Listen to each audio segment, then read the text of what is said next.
Hey everyone, and welcome back to Tobi's Book Corner. And in today's video, I'm excited to talk about the books I've read so far in January, February, and March. The first book I'll be talking about is The Only Good Indians by Stephen Graham Jones. And this is a unique Native American horror novel. I gave it 4 stars. And it's about 4 Native American friends who are from the indigenous Blackfoot community in the US. And when they're teenagers, they do something that they really shouldn't have.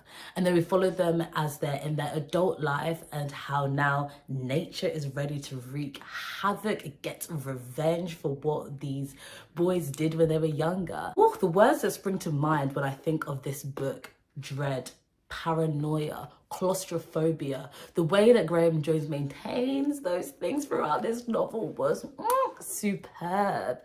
And what I also really loved is Graham Jones, because he himself is Native American, made their ideologies and their belief systems very accessible for those who aren't Indigenous. It was also a really great display of how modern day Native Americans are both breaking away from ancient Native beliefs as well as maintaining some of them, and sometimes the conflict that can arise in the 21st century being an Indigenous person in the US. I won't lie, the first 100 pages, they were a bit of a slog to get through. They were quite slow for me. However, it is worth pushing past because it does set up the story well. And once you push past that first third of the book, the payoff is worth it. My gosh. And the latter part of the book, the latter half, it needs to come with a warning sign. Those with high blood pressure, it's not for you. This is not for you. The stress I felt, the amount of times I had to put this book down and just let my heart rate decrease because I was like, that feeling of there's something constantly behind you was really captured wonderfully. The next book that I read was The Parable of the Sower by Octavia E. Butler. And I gave this 3.5 stars. So it was, that bit more than just enjoyable. It's a very realistic post-apocalyptic dystopia novel, and we're following this protagonist Lauren Olamina, and this character, she struggles with something called hyper empathy. So it means she can feel the pain of those around her. The world generally is pretty desolate. People are really scavenging when it comes to food, when it comes to jobs, when it just comes to living well. You have Lauren, who she's grown up in a Christian household, however eventually starts creating her own religion. The latter half of this book was a solid 4 stars for me. Once the tempo had changed, once the plot had got a bit more interesting, we had a shift in the setting, the scenery. I really enjoyed the book then, but the first half I did find kind of painfully slow. I wasn't really enjoying the world that we were in. Even though Lauren herself was a phenomenal protagonist, I still didn't feel too connected to her. However, I'm really glad that I did read of a character like her, a strong Black woman who is empathetic, who is intelligent, who is just really felt real. Like I could actually meet this person in real life, and I'm so glad there is a character like this in literature. Also, the Earthseed verses from the religion that she is creating, especially at the beginning, were just going way over my head. But I am glad that I did push past that first half because then I could really enjoy the entirety of Butler's writing. Her writing is superb. It is captivating. So the next novella that I read was Things Have Gotten Worse Since We Last Spoke by LaRocca, and I also gave this 3.5 stars. This novella will make you never want to befriend or fall in love with someone that you met on the internet. It is a dark, bizarre, weird, disturbing story that LaRocca has been able to conjure, and I really loved the 2000s Y2K feel and format that they had with this novella. It's set up with instant messaging and emails and internet chat forums. It's queer, and it's about these 2 women who meet online and then fall in love. But if that's love, I don't want to know it. I want no part of that. And then essentially we go from there. You don't want to know too much more about the plot because A, it's a novella, it's a quick read. B, it is just the twists and turns and the just that goes on. That's what makes this novella exciting and makes you want to continue reading. So you want to go into it pretty blind. If you want something that's just fun, quick read, disturbing, so please do check out the content warnings. I'll link them down below the description box. This one will probably be for you. Not 4 stars just because it wasn't quite as impactful, and honestly for me, not quite as disturbing as I would have wanted, but it was still a great read. The next I read, The Iliac Crest by Christina Rivera Garza, and it was translated from the Spanish into English by Sarah Booker. Rivera Garza is a Mexican author, and this novel was a defiant response to the rising femicides, the silenced female voices, the disappearing women in 20th century Mexico. And it's a kaleidoscopic literary gothic novel that was well ahead of its time. And in this novel, we follow this unnamed narrator as these 2 women barge into his house and then proceed to interrogate him relentlessly about his supposed secret, which is regarding his gender and that he's supposedly not actually a man. Rivera Garza really dismantles the binary nature of gender, and it's just a wonderful deep dive into social topics such as gender, but also borders, even time.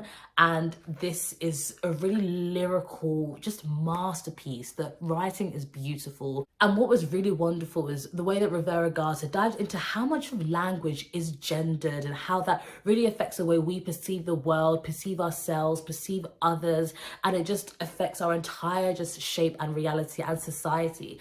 And Sarah Booker, the translator, did a masterful job at really conveying this in English, because our words in English aren't gendered as explicitly as they are in a language like Spanish or French, where you have the le, la. One of the women that barges into the unnamed narrator's house is this Mexican female writer who is quite well renowned, but her work, it just disappeared because of the fact that she was a woman of color. And the way that Rivera Garza reappears her work in this book and using actual extracts of her work and really just shining light on all the women who have made their mark on literature specifically in this novel, but just in general, how we need to be talking about, writing about these people to keep them alive, their work alive. And it's, yeah, absolutely great. Oh, I forgot to say 5 stars. Next, we have another 5 stars, and not only is it 5 stars, this is a new all-time favorite,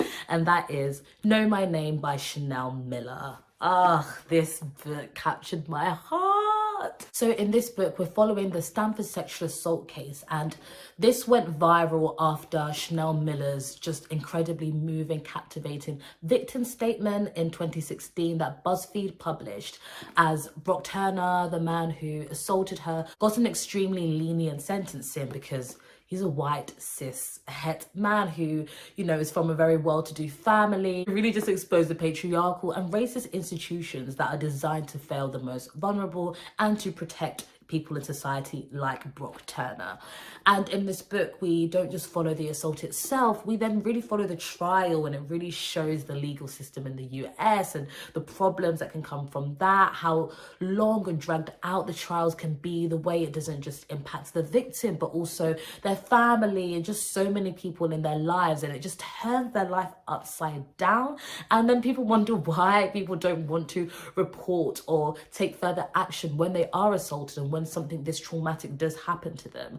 And we also get a deep dive into Chanel's mind, into the aftermath, into how she has to learn how to heal and cope, and also how she doesn't at times cope, and how the healing process is an ongoing, continuous roller coaster of a journey. Chanel herself is actually a creative writing graduate, and you can see that with the beauty of her writing, the way it will just capture you, captivate you. You feel like you are actually in her head going through that healing process and just dealing with all the implications of the assault and of what happened to her.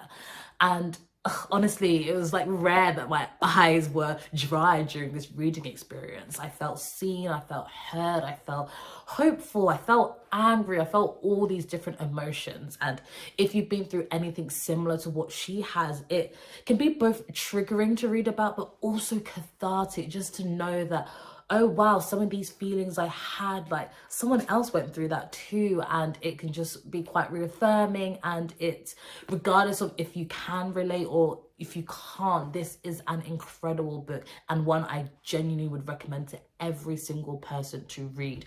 One of the easiest 5 stars, not just this year, but of all time. Then I read a short story collection, and that is The Secret Lives of Church Ladies by Deesha, Philyaw, and this was a 4 stars. This was a really pleasant, quick read, and we're following 9 African-American women, and Philyaw really just, she takes off those rose-tinted glasses as we delve into the lives of these good church ladies, and she just shows them as the multifaceted people that they are. They're not just church ladies. They're not just a mother or a daughter or a sister or a friend or a lover or a partner. There's so much more than that. Like, it's such a raw, deep dive into their lives, into the good aspects of their lives, into the ugliness and the messiness. She does not shy away from that. She just shows they are just wholly human like you and I. There is a lot of queerness that is just a weed throughout this whole book, which I loved. And it's also very spans across a lot of different generations, from like a 14-year-old girl to like a almost 90-year-old grandma. It's a really good way of showing how those who are from the older generations tend to be more afraid of being more authentic and true to who they are because of the rules of society that they feel like they've been bound to for much longer, whether it's the church, whether it's their family, whether it's friends, or the fear of being judged. Whilst you can see with the younger generations how they're way more willing to be authentic and true to themselves, whether that's because of their sexuality, gender, partner, work, or whatnot. Absolute favorite was How to Make Love to a Physicist, and also, you know, a few that came close were Peach Cobbler, Not Daniel, and Dear Sister. They were just impeccable. The next book that I read was also a 4 stars, and that was A Dowry of Blood by S.T. Gibson, and this is a queer polyamorous retelling of Dracula. It has such beautiful and lyrical prose throughout this entire book. Gibson really delves into the ugly side of love. It really shows how toxic and obsessive and abusive the relationship in this story is, and how Dracula is just trash. And what's really interesting is that this book is in second person, and it actually works really well. It makes for a very immersive experience, as Constanta, the protagonist we follow in this book, Dracula's first bride, she's talking to you as if you're Dracula, which just really helps her already set up that quite eerie, gothic atmosphere and vibe. In this novel, we essentially follow Constanta, and then we see as Dracula brings other people into their marriage, into their relationship, jealousy that arises, how they all have to just coexist and live together, and eventually how they all team up to stand up to their abuser. And there are lots of great steamy scenes in this book. Of course, there's plenty of queerness in this book, which is great. My main issue is that the latter part of the book, the ending, it was just rushed. So it ended up feeling quite anticlimactic when there'd been all of this build-up, which was wonderfully maintained throughout the book, but the ending was just like, oh, done. I was like, oh, okay. But it was still a great read. Next, I read Detransition Baby by Torrey Pieces. And again, we have another 4 stars. And this book, I always use the word messy. It was messy. That's the best way to describe it. So the book follows 3 characters, and we have Ames, who has detransitioned and is now presenting themselves as a man to society.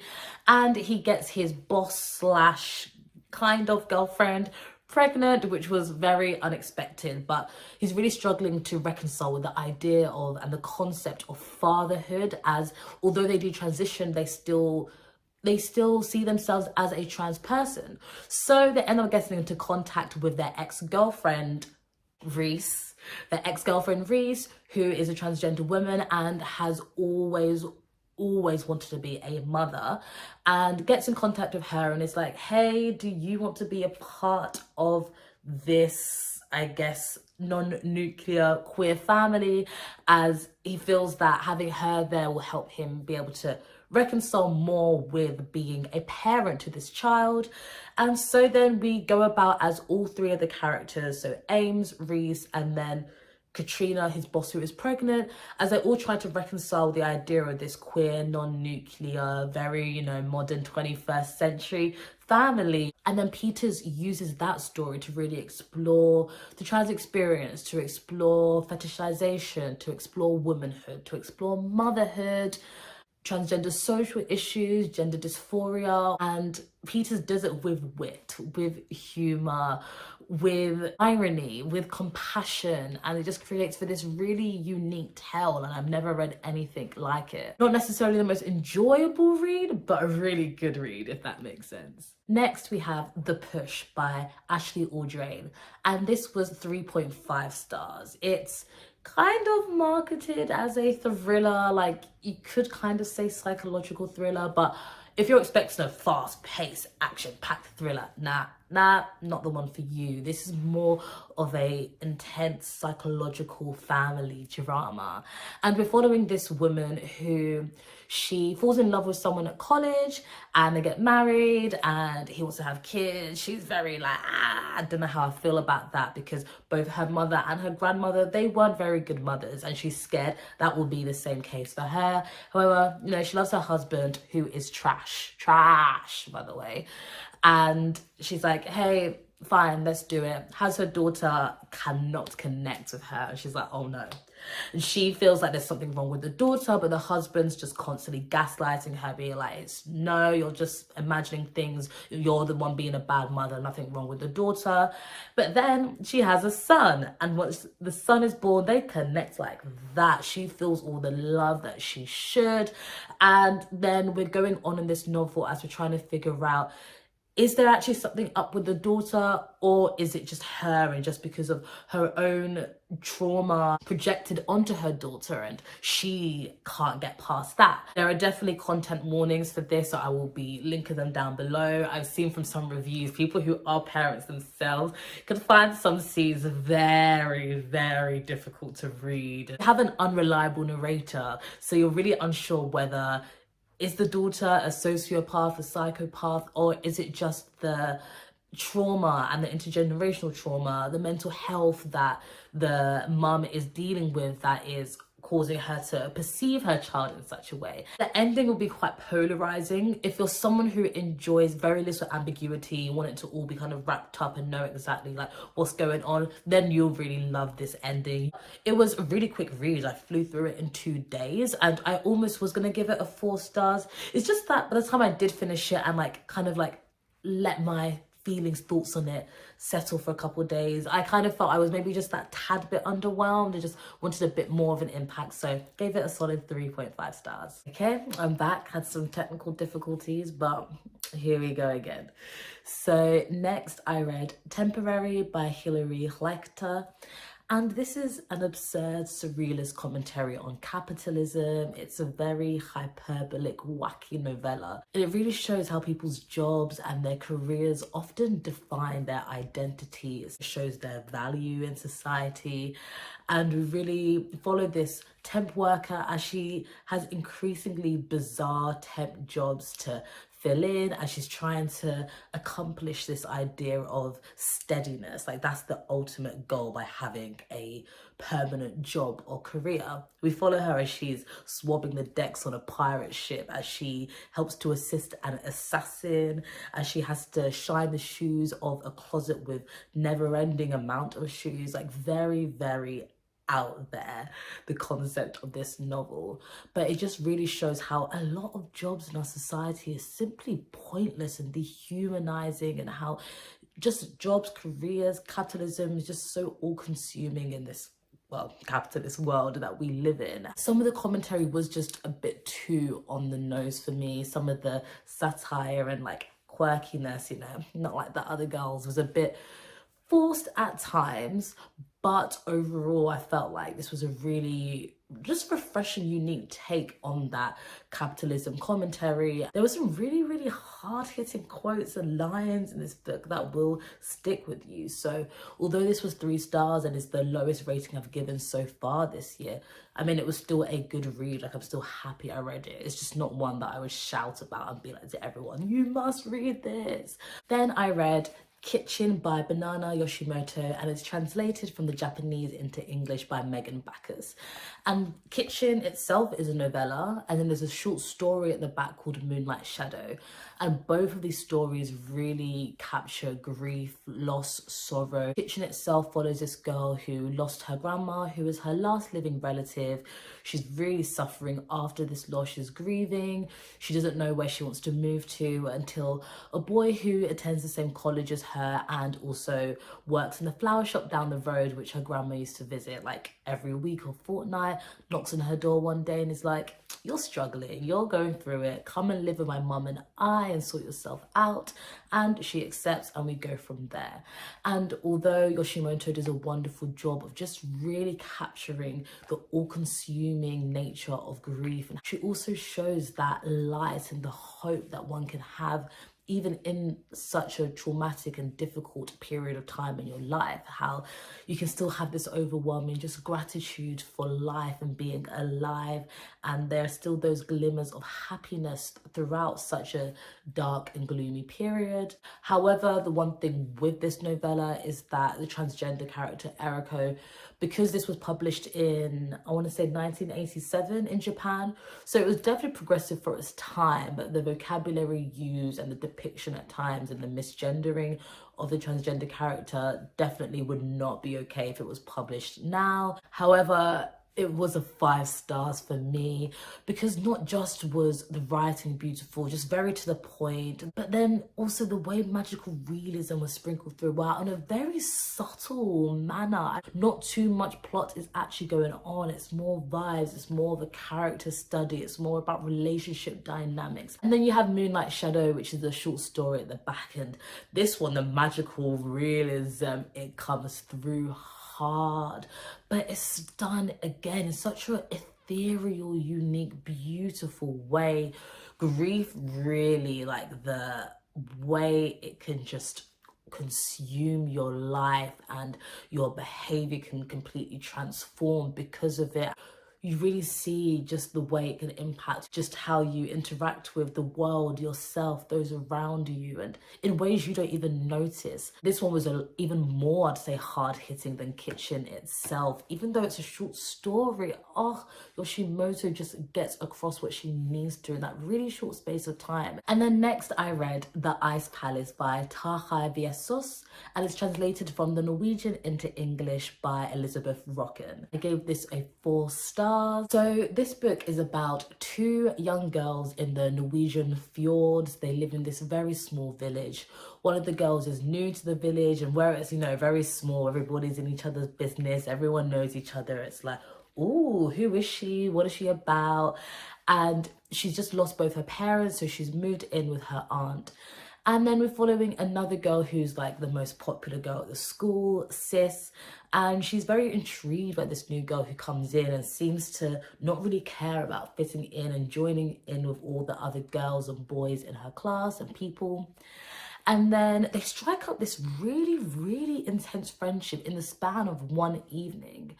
And then the girl who's just moved to the village, she seems to have this secret she wants to share with Sis, but never manages to get round to it that evening. They plan to discuss it another time. However, she decides to go and visit the Ice Palace, which is this massive frozen waterfall, but all the children refer to it as the Ice Palace because of its structure and just its beauty. And she explores it by herself one day instead of going to school like she was meant to, and never returns. And then we follow the other girl, Sis, as she has to now navigate life with the loss of her friend, but she's not really able to articulate and explain why this grief and this sorrows hit her so hard when she really only got to know this girl over the span of one evening. It was almost ingenious the way Vesaas was able to almost personify the Norwegian fjords, the ice palace itself, with very, very visceral, chillingly beautiful descriptions that just brought these environments and the nature to life. And it almost felt like magical realism. There's so much room for interpretation in this novel, and it really could resonate with readers in such different ways because there's a lot of ambiguity throughout the book. It would be a really good book for like a book club. Next, I'm super excited because this was also a new all-time favorite. Cursed Bunny by Bora Chung and translated from the Korean into English by Anton. This book, I did a reading vlog, this book was included, and I will link that down below because you would just see my mind getting blown at every short story in this collection. Phenomenal. So, as I just mentioned, this is a short story collection. There are 10 stories and it spans different genres. You've got horror, you've got magical realism, you've got sci-fi, you've got like fables, fairy tales, and essentially Chung uses all these stories to just comment on the real horrors in society. So we've got good old capitalism, we've got the good old patriarchy. And what was really wonderful is that Chung is showing how these awful parts of society manifest themselves through a Korean lens, in Korean society specifically, which was really, really intriguing to get that insight and deep dive into. Unique portrayal of misogyny, of womanhood, of motherhood, of capitalism, of debt, of inequality, of unresolved trauma. Just, it was just perfectly captured and demonstrated with these stories, and I've honestly never ever read anything like it. Wow, just wow. Chung is a literary genius, and then Anton Hu's translation is phenomenal, and then each story was just the perfect length. Like, no story was too long, I didn't need anything more. No story was too short where I was like, what, give me more. Like, it was the thought that went into this book, I can't get over. I loved the embodiment, I loved Cursed Bunny itself, I really loved Frozen Finger. Snare was impeccable. Scars, I think that's a lot of people's favorite. It's the longest short story, like 50-60 pages in the book. Phenomenal. Next I read Frankenstein by Mary Shelley, and this was 4.5 stars. I'll give a very, very brief synopsis of this novel, as I feel like a lot of people already know what it's about. But we follow Frankenstein, who decides he wants to create life. He's like, I think I can do it, I'm gonna try. And he's successful, and then we see how he has to now deal with the implications and consequences of his actions, and also how those around him have to now deal with the consequences of his actions. And I really loved how Shelley just captured the all-consuming and cyclical nature of hatred, of vengeance. I really love how she does a deep dive into what it means to be human, what it means to live a fulfilling life, and what a fulfilling life means to you depending on how you've been brought up, depending on your environment, on what you've seen in your lifetime. She just really poignantly explores the dangers of scientific progress, of loneliness, the desire to be accepted in society, and how that can really just consume one's mind, one's life, if you feel like you've been ostracized, if you're an outcast. Ooh, the way the lines of good, bad, evil, morality are so blurred throughout this entire novel. It will really have you questioning who the true villain is. And also Frankenstein, I also read that in the same reading vlog as Cursed Bunnies. And then in my second ever reading vlog, I read Open Water by Caleb Azumah Nelson, and this was also 4.5 stars actually, and it's Azumah Nelson's debut novel. He's a British Ghanaian writer. In this book we're following two black young British people. We have a dancer slash uni student, and then we have a photographer. You see them as they fall in and they fall out of love, and it's also, you know, a deep dive into racial identity, into masculinity, into what it means to love, and to love deeply, and especially when the circumstances might be a little bit higgity-haggity, you know, not too straightforward. It was just a really poetic illustration of what it means to be a young Black British person in London, and being that myself, it just resonated with me. Some of the experiences, their thought processes, their outlook on life, and you know, that just desire to be seen for more than just a Black body, as a lot of people unfortunately in society will just look at you and deem you as, when it's like, no, I'm a creative, I'm a student, I'm a sibling, I'm a daughter, son, child, whatever. It's just a wonderful deep dive into that. And oh, I've said this in the reading vlog, he is a poet. Oh, the writing is not normal standard English. It was so poetic and beautiful and lyrical, but not in an obnoxious, pretentious way, in a very accessible way. And then I read A Psalm for the Wild Built by Becky Chambers, and I read this alongside Open Bought It in my second reading vlog, which will be linked down below. And this is referred to as comfort sci-fi. This was a very surprising 5 stars, because I was like, sci-fi? I love sci-fi movies, but books, I haven't really delved into it like that. But this, oh, what a precious tale. I didn't even think it was possible for sci-fi to be written like this. Oh, so we're in this almost like utopia type world where people are living on the moon, and we're following this non-binary monk as he's journeying, like trying to figure out his identity, his new purpose as a monk. And on this journey, he then comes across a robot, and robots were created in this world for slave labor, but then one day they all kind of wake up and have this self-awareness, and the humans are like, you know what, if you've got that, you've got this kind of humanity within you, you know what, you have, what's the word, autonomy over yourselves, do what you want. So the robots are like, peace, we're out of here, and they go off into the wilderness, and they almost fade into myth and legend. So when this monk now comes across one, it's like, you're real? Okay. And then we see how their relationship, their dynamic, we really then get to explore identity, purpose, what it means to be human, what it means to have consciousness, what it means to just accept those who are different to you. I really, really, really loved how Chambers, especially when it came to purpose, just showed how it becomes such a burden for a lot of people in society, feeling that if I don't know what this sole big purpose of mine is on this earth, I'm not living a fulfilling life. What is the point of life? What is my worth or value in society? And sometimes just being and existing can be enough. And her kind of reaffirming that in this novel is just great, especially, you know, being in like your 20s, and you know, if you're going through that sort of existential crisis, you're like, you know what, just the fact I'm here and living and breathing, like, that can be enough. And I can't wait for the second book in July, and I'll let you know what I think of that when it comes out. Anyways, I hope there were some books here that either you've enjoyed yourselves or have piqued your interest. Let me know in the comments if they have. And if you like the video, give it a thumbs up. If you want to join a small chaotic corner on the internet, subscribe. If you don't, then don't. And I'll see you in my next video. Bye.